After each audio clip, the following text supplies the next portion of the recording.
key to our success as a species, because we're a cooperative species, if we don't have empathy, how do we actually end up cooperating? Because self-interest would overcome mutual interest. And it's like my work with Barbara Marx Hubbard, God rest her soul, this past year, for 26 years, and co-edited her seminal work on human consciousness in '96. What we learned in my studies with Barbara over the years, looking at the nature of nature, evolution, or some people would say spirit, that defines direction in life, is that human beings are built to need to have purpose beyond self. So you can't actually be a fulfilled, complete, whole, healthy person unless you have purpose beyond self. So many people quote Maslow in this hierarchy of 5 human needs and self-actualization. And yet very few people have read Maslow's work. The reason he's so accoladed is he's the first major figure to study healthy human beings, not like the Freud and Jungs of the world who studied unhealthy human beings. And what was the key determinant that he found made people healthy was actually that they had purpose beyond self. They had a mission. So how does that play into creating healing organizations? And business is a force for good. Well, what is business about if it isn't about people? And at a certain level, foundationally about the planet. And today, it used to be when I got into the, whatever you want to call it, social responsible business world, we used to call it back 30 years ago, so all I've done my whole career.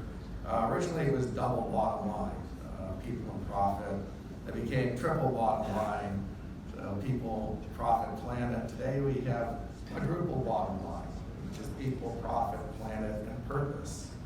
And so you can see that wisdom, even from Darwin, from Maslow, from Hubbard, coming into how we actually do the operating systems of enterprises, whether that's for-profit enterprises or non-profit enterprises.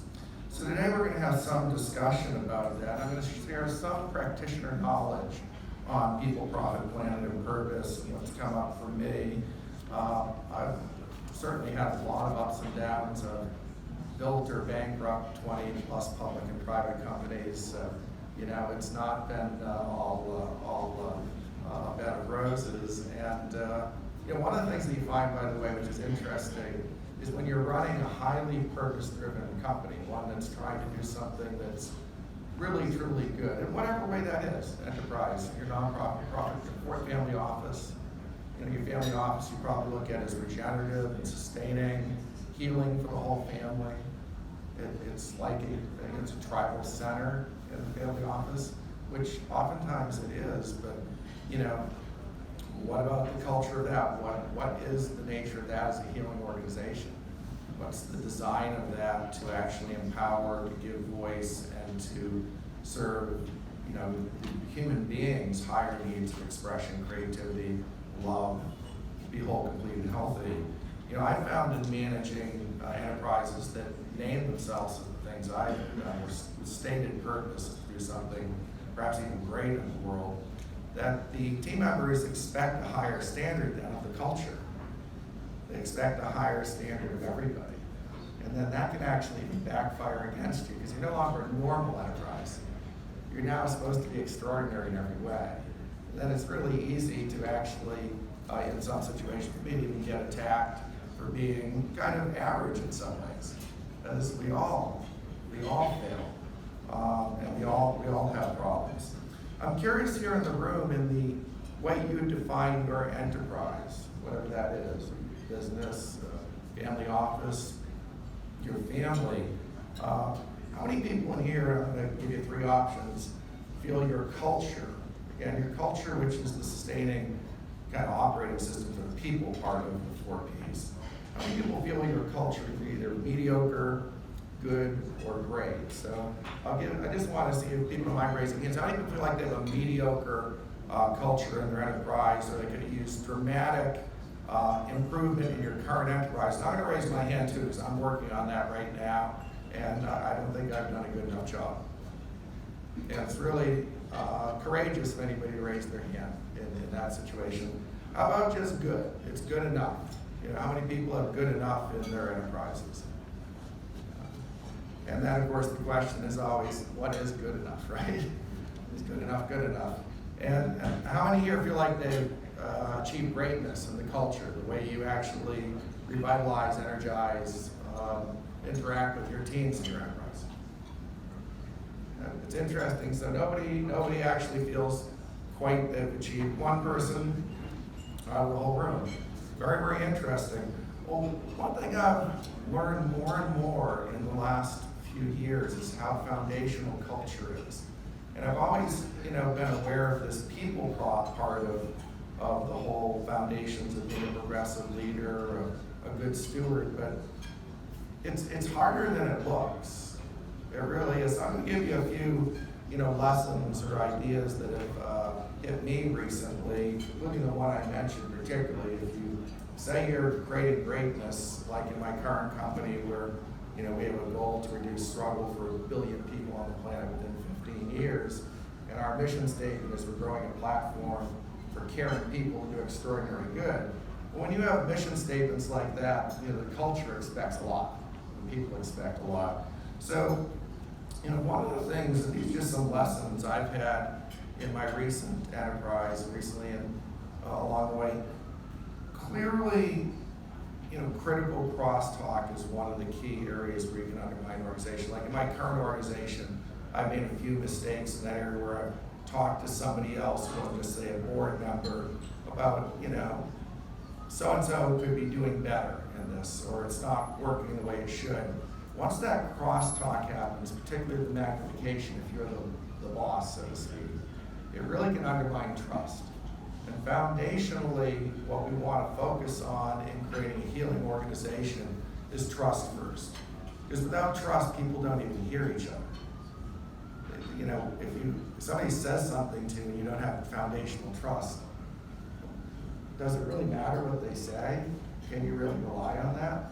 So that aspect of the criticalness or crosstalk, I think, is one of the most undermining issues in creating culture. Another is not cleaning up messes quick enough. There are so many messes today created by Slack and email and virtual teams. And if you have an intuition or you're uncomfortable that something didn't come off right, be courageous enough to actually address it and just ping somebody back quickly, or say, we should really have a phone call about this. This is too complicated to matter. These emails, we seem like we're talking to each other pretty well in this email, but let's actually talk. Because I'll tell you, so many people, particularly in the younger generations today, aren't as cool when you're talking. Actually, in professional environments, don't want to talk as much. They want to Slack, they want to email, and they want to text. And then, so often without that quality of interaction, we can really tune into something. You just get out of alignment, and that's the foundation of the slippery slope toward missing trust. Clearly, other things like disengagement, how do you actually engage people? This is foundational to culture, and that's really about giving people a voice. The two things that undermine voice, one is micromanaging, where the boss is always right. Those are classic errors. I've made those errors myself. Probably this room is full of incredibly smart, even genius people. You probably had most of you the option to have a great education through life or schools. Clearly, success creates opportunity and creates the privilege of having a powerful voice. Creates the privilege of actually thinking perhaps we have the answers. And I would just say that none of us are as smart as all of us. We need to realize in this day and age when there's so much information that the hierarchical models don't tend to work as well anymore. And that the more diversity, we found this in the Google study and a couple of other large firms recently, they found one of the core determinants of success was maximum diversity in the team, maximum different points of view. And so, how do you actually manage that is people have to have a voice that's heard. They have a voice that's heard, that's problematic. That's very hard for people. Even of my era, which is kind of a tweener, or not millennial and not, toward retirement, having been a CEO of 10 business owners, it's hard. I'm smart, I'm directive, I know what I want. How does one create space in that situation? When somebody really has a clear sense of knowing what they feel is right and wrong, how does one create a voice for somebody to bring in radically new ideas? You know, so for me, I struggle with this. So, you know, I mentioned that. You know, clearly anything in the realm of dishonesty will always trigger people, and anything that even has the appearance of it. So oftentimes the people aren't doing something dishonest, but there's the appearance of it. Dishonesty can be, you know, even the way you let somebody go or fire them, the way that's portrayed or received. It can be having an organization that's too transparent and people know what everybody's getting paid, and then have feelings about not being treated fairly or honestly. Fairness, honesty. Yes, sir? What is your comments on Ray Dalio and his concept of radical transparency, including bringing out the topics and reporting everything? Well, you know, Ray, as you were just bringing up your question, has this concept of radical transparency and putting it all out. I actually don't feel like that's healthy for most organizations. It can be healthy in certain defined cultures, but the problem is when everybody knows everybody else is getting paid, and there's oftentimes a lot of back reason for why things are that, for example, the CEO or the board would know. But forces the board to be more honest on why they're making differences as opposed to pretending it's not. It's true, but then what happens is you get into a situation where you have to explain how you're seeing a very complex system of humans, valuing them differently based on perhaps very objective standards, but standards that trigger lots of emotion, and then there almost always it leads to somebody feeling that they weren't treated fairly. And then sometimes it can lead to somebody gets out of sequence. Somebody might not have accelerated in their performance to a level where you want to elevate them, let's say to a VP, but they're getting there. They feel like they deserve it, but they don't really have a full understanding of what you're seeing in the progression of their career. And if you talk to them out of sequence sometimes, give too much information, you can create a whole miscommunication again. So, not saying that it's wrong, so you have to do it in the right culture, with the right team, with the right agreements, the right container. Harder to do in virtual organizations too, than ones that are in a physical space. Certainly not against it, just cautious. I would also say, you know, regarding everything that happens here, again, don't forget the accelerator of the boss effect. Just that no matter what, whatever you do is going to be so radically accelerated. So you do one little thing wrong, it's like a drop of oil in a barrel of pure water. It pollutes the whole barrel. And it's really, you know, one of the burdens of being the boss, but one of the beauties is, you know, you can do greatness as a leader, as a boss. Unfortunately, as we oftentimes learn, you're not as appreciated, you don't get as much empathy as other people feel like they deserve. These are lessons I've learned, and you just have to be willing to live with it and be with it. And fail forward is a key thing that I've learned in my teams. And perfect results do not require perfection. So we're constantly failing, innovating, and you have to have permission in your organization to fail.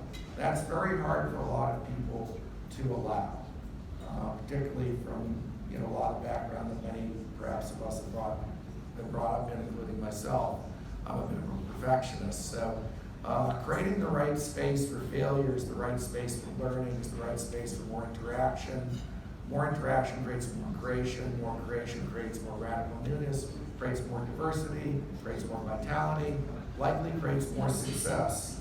So, when I look at those lessons there, those are a few lessons about people. And I just say on the other 3 Ps, I want to make a few quick comments. I want to give some audience interaction here. We did talk about purpose also beyond people. But the planet piece, I just ask you, who's the largest investor in your enterprise or your family office or whatever you're doing in your life today? Who's the largest investor? And I will tell you 100% of the time the answer for me is the environment. We get to extract from the planet without full accounting for the true replacement cost of that. We get to have the air we breathe, the clean water, the systems that exist in a lot of the world, not all of the world. So with that in mind, I would just say the simplest bottom line thing when you're trying to focus on the 4 Ps Everybody in this organization has done the simplest thing, which is figure out your carbon footprint and plant some trees in one of these nonprofits. You know, for most family offices, you're talking about maybe $1,000 a year, $2,000. You're gonna have a carbon neutral family office. So at a minimum, I think we should all attain to have a neutral carbon footprint when we look at the 4 Ps. And from there, then perhaps you can do greatness. Maybe you fund the next great innovation in energy or other technology. So when we look at the healing organization and business force for good, I've been doing this for 30 years. This is all I've done in my career. I tend to be in the earlier stage type of business in this growth stage companies, not big public companies and all that. I'll just say what I do personally today for my purpose, a company called Life Guides. And like I said, we're building a platform for caring people who do extraordinary good. The simplicity of that is we try to help people through their life challenges. It's just like Match.com, but instead of being matched for love, all of a sudden when your employees walk through the door tomorrow and their home burned down, we match them up to somebody whose home burned down 5 years ago and went through it. Somebody walked through the door tomorrow with their 4-year-old having leukemia, we matched them up to somebody who had successfully gone through it. So what we're trying to do in our model level is to match up human life experience, wisdom and empathy in a more effective way to heal each other, to regenerate society, and in a way that's always happened. We're nature built, humans helping humans through life challenges. The problem is today, the nexus of house of worship, of enterprises, of families, of communities, are fragmented so much, it's very hard to meet that person you need to talk to when you're going through that core life challenge. So that's what I'm doing for corporations and enterprises, and trying to create jobs in the future that are purposeful. Like when I talked to Tony Robbins privately after the last FOA event in Santa Monica, what excited him about what we're doing is the jobs we create for guides pay more than Uber drivers, and they're purposeful jobs we get to use your life experience and training we pay you for to help others live a healthier, happier, whole, complete life with less stress. So that's what I do in my life, and I bring that up not as a commercial, but as an example of how today we live in a time of radical and exponential creativity, ability to play big. That was a key theme of my Santa Monica talk. It's called Playing Big in an Era of Exponential Creativity. I'm taking a very simple foundational model of the way humans connect and using communication technology and enterprise as our partner to meet very sticky and hard to meet needs of corporations, like how to address presenteeism loss, how to actually have less suffering and struggle in your employee base, how to have more vitality. Very simple, but I believe I can reduce suffering and struggle within 15 years for 1 billion people. And I invite you to think about how you can play big in this era of exponential creativity. This is the time. This isn't a renaissance, not even a rebirth. This is something radically bigger than has ever happened in the history of history. And you're right in the middle of it. And what do you choose? As Barbara Marx Hubbard said, do we choose evolution by chance or evolution by choice? This is your moment to choose the direction and the way we use this amazing power we've given today. So I want to leave some time now for any questions about healing organizations, business force for good, corporate culture, or anything that might come up in the group. Yes? What is the greatest resistance you face from companies, from stakeholders when you go in to discuss these ideas? Well, she's asking what's the big resistance from many companies when we discuss these ideas. A lot of it is you have to change. People are resistant to change. And also there's always this aspect, well, if I'm doing all of this, will it somehow hurt profit? But we've seen now from so many different studies that it actually enhances profitability, particularly the studies we're able to do in public companies. When higher culture ratings lead to much higher profitability, clearly having a brand that's considered a steward versus a mercenary leads to greater profitability.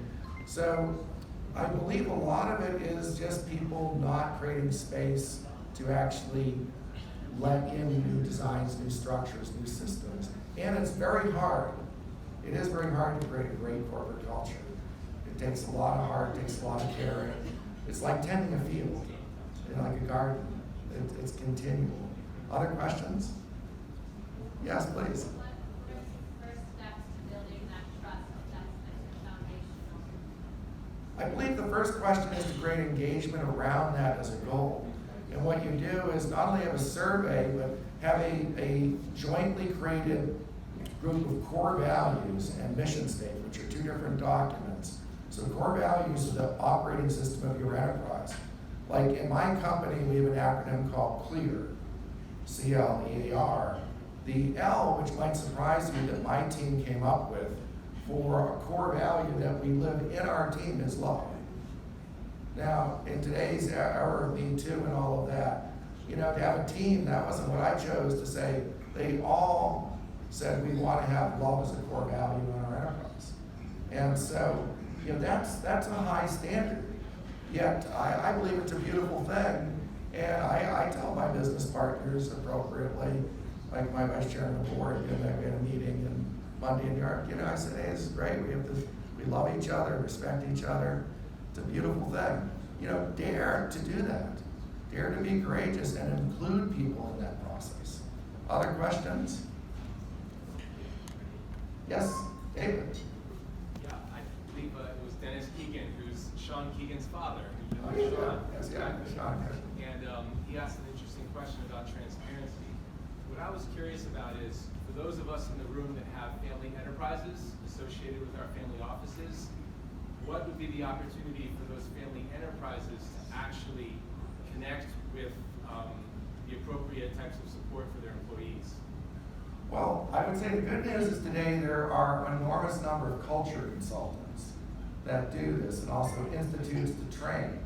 And I would encourage you, particularly for next gen, if you're in a family office environment, to get your next gen trained on the expertise of communication and culture, because it is foundational to business success.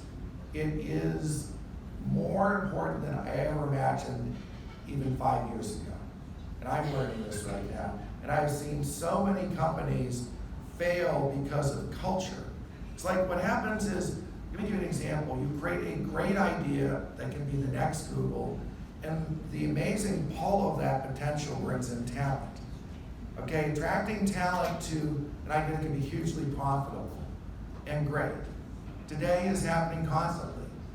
What is the key reason these companies fail most often? It's because of culture. Because the culture is the field that the talent grows in and collaborates in. And then if you have the right culture, you can innovate and learn in your rapid prototyping, your rapid testing, whatever your direction is, whatever your product is, whatever your purpose is. And so in the right culture, you can so rapidly learn with that talent, you can reinvent whatever you're doing to success. But if you don't have the right culture, you don't have the flexibility, the ability to move. And so, to answer your question, David, there's lots of amazing culture consultants out there. There's whole fields of practice.